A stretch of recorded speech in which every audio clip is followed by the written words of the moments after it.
Welcome to the channel, folks. Today we're going to be talking about iron skillets. Maybe you've looked at iron skillets and looking to buy some or getting into cooking stuff yourself with iron. We're going to talk about using old used iron skillets coming from thrift stores or antique shops, flea markets, stuff like that. You might be interested in buying a vintage iron skillet or some kind of iron cookware.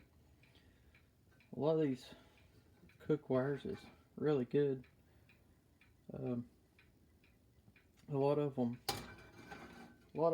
pretty dirty when you get them. The most common thing is people paints these. So if you pick up some of these and they're used, you want to check them for paint.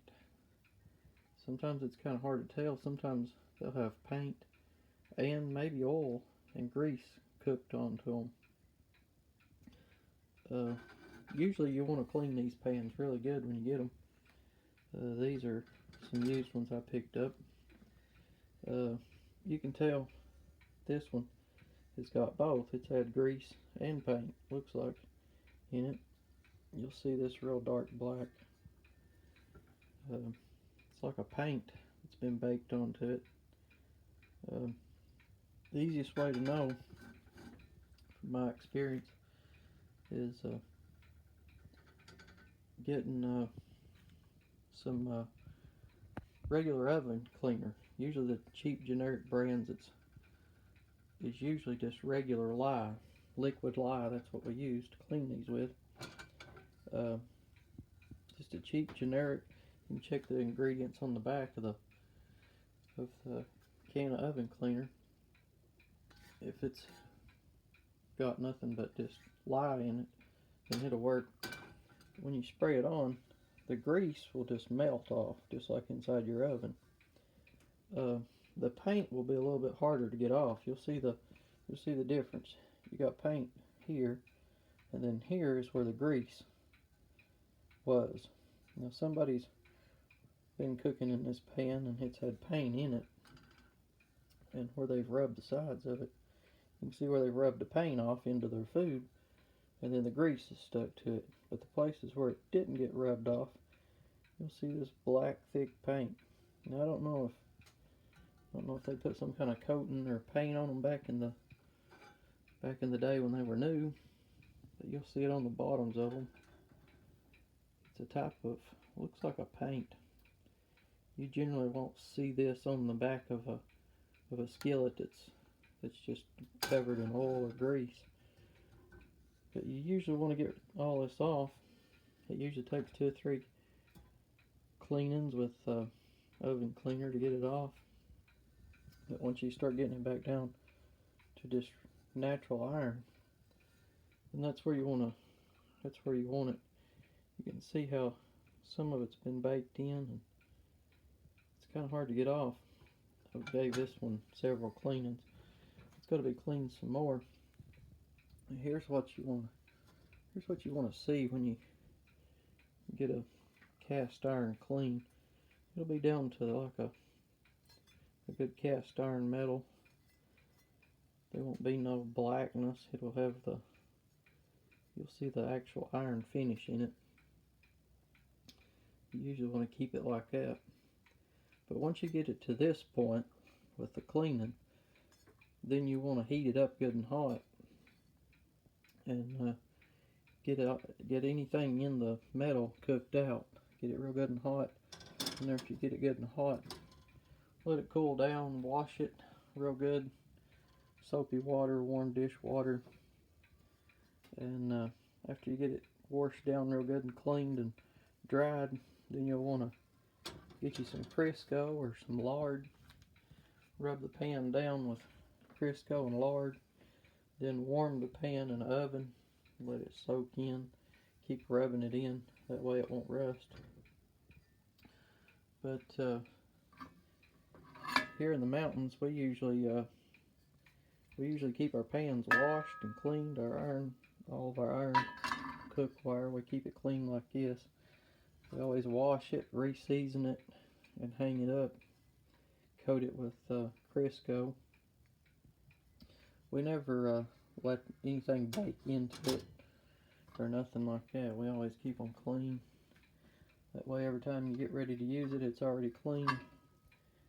You can see the Crisco on this one.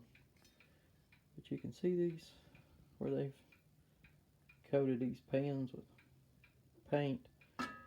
If it's just oil or grease that's been baked onto these, the oven cleaner will melt it right off. But now if you get into some of these with paint on them, this is what you'll see after a couple of cleanings. The grease and everything will come off pretty easy, but you'll come across a lot of this paint.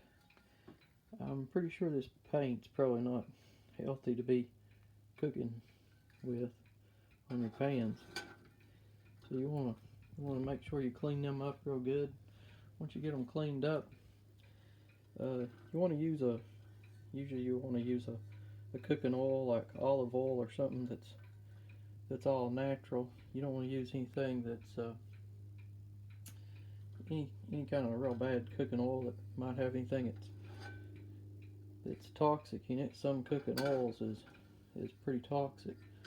They'll cause fatty liver diseases and stuff. You get a lot of health issues from it. But once you clean them up, you want to use them just like a regular pan, but you want to keep them clean. Keep them cleaned and seasoned after you get done with them. Some of those oils and stuff can be toxic to your liver if you let it bake in some of the vegetable oils and stuff is not healthy. We usually try to cook in olive oils and all natural oils that's non-toxic. But you want to keep your pans real good and clean. You don't want to get none of this in your food, because I'm pretty sure this ain't healthy, and somebody's eating a lot of dinners out of these, so they've been eating quite a bit of paint. You can see the difference in where it's been painted. And once these are cleaned up, and you use that liquid lye oven cleaner, it'll clean them right up. You can go back to using them. It'll get all that out of the metal. It just takes a lot of time of soaking it in that and letting it melt it off. You don't want to sand your pans. You don't want to grind them or nothing like that. You want to leave them just like they are, and you want to get them down to a good finish. You'll find a lot of these people will paint them to keep them from rusting. I don't know why they would want to paint them, but it's the easiest way that I know to clean them. It's just using liquid lye. Some people will use other methods, but the lye is usually safe as long as you heat it up to a good temperature and make sure you get it to a real hot temperature, and then wash them real good. It usually won't you won't have no problems with them. A lot of these older pans are pretty heavy duty. They don't wear easy. They'll hold up. You can use them outdoors and stuff. A lot of people have this myth of not cleaning their iron pans. Well, this kind of goes back to the old days. A lot of people didn't have running water, and a lot of people didn't clean them. But the stove was what cleaned them. People had wood stoves that got a lot hotter than a modern stove. So a lot of this would burn off. When they got done cooking with them, they'd leave them on the stove or on an open fire in a fireplace, and it would cook it would burn all the grease and everything off the kettle, and then they would wipe them down, and all the excess burnt would just wipe off as dust, and then they would just re-season them. So that's how we usually do it here in the mountains. That's what we use. If you're cooking over a campfire, you can even put these in a campfire, and let them get up to a good temperature and bake this off. This will actually come off by just burning. If it gets up to a hot enough temperature, usually over 400 degrees, all this will bake off. Old grease and stuff will just bake off, and you can just wipe it out. A lot of people does it that way. But that's how you use your iron skillets. Maybe this will help people that's trying to learn how to use iron. We've been using it for a long time here in the mountains. That's what we used to cook on campfires and stuff. We use them on our regular electric top stoves, gas stoves, wood burning stoves, campfires, outside on grills. But that's all I have for now. Any questions or comments, just leave them down below.